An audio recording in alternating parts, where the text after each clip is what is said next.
Tapi kalau rumah tu dah lama, rumah kosong, dah terlalu lama pun, saya rasa pun hantu pun dah masuk. Betul ke perlu elakkan rumah lelong yang berpenghuni?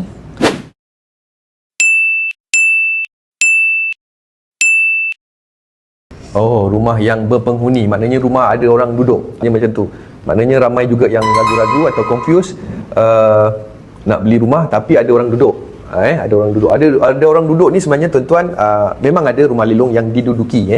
Diduduki tu jangan bimbang, diduduki tu mungkin dua orang lah. Ada satu penghuninya orang tuan rumah tu sendiri, pemilik.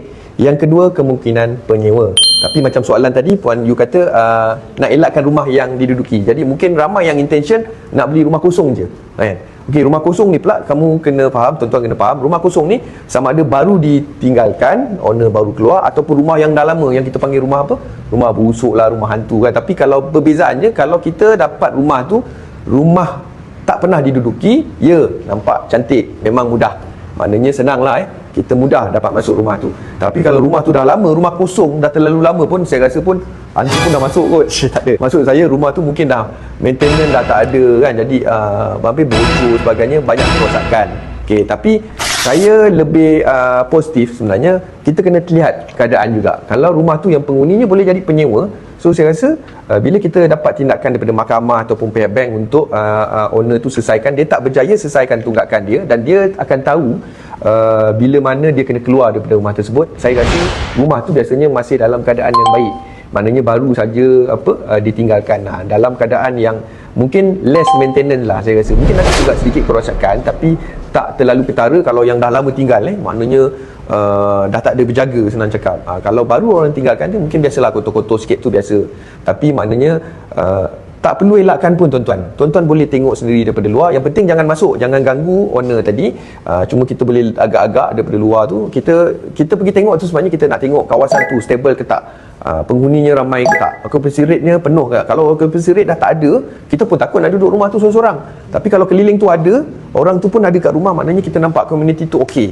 Why not? Yang penting harga murah kan.